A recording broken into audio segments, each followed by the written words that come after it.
नमस्कार। हिंदुस्तान का textile sector 5 crore परिवारों को रोजगार देता है। नरेंद्र मोदी जी की जो यूएस डील है वो हिंदुस्तान के टेक्सटाइल सेक्टर को खत्म कर देगा, नष्ट कर देगा। ये बात नरेंद्र मोदी जानते हैं और पूरा हिंदुस्तान जानता है। मैंने पार्लियामेंट हाउस में समझाया कि बांग्लादेश को फ्री पास 0% टैक्स और हिंदुस्तान को 18% टैक्स। इसका नतीजा होगा कि बांग्लादेश की टेक्सटाइल इंडस्ट्री हिंदुस्तान की टेक्सटाइल इंडस्ट्री को खत्म कर देगी। Now what have you done?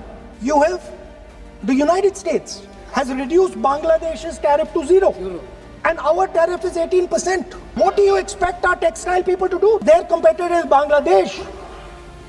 If Bangladesh imports US cotton, they have 0% duty. Finished. Textile industry gone. Narendra Modi ji के एक मंत्री ने बोला कि अगर हम भी यूएस कॉटन इंपोर्ट करेंगे तो हमें भी वो फायदा मिलेगा। मगर सच्चाई है कि हमारा कॉटन बांग्लादेश जाता है, हमारा कॉटन हिंदुस्तान की टेक्सटाइल मिलों को चलाता है।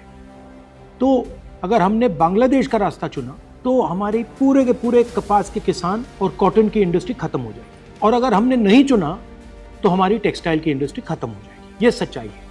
पीयूष गोयल जी, झूठ मत बोलिए। इसलिए मैं इसको सरेंडर कहता हूं, क्योंकि ये डील या तो कपास के किसान को मारेगा या टेक्सटाइल इंडस्ट्री को मारेगा या फिर दोनों को उड़ा देगा। इनके मंत्री को ये भी नहीं मालूम कि बांग्लादेश अब हिंदुस्तान से कपास नहीं खरीदेगा और उन्होंने निर्णय ले लिया है कि वो यूएस से कॉटन इंपोर्ट करें। ये है यूएस डील, नरेंद्र मोदी जी की डील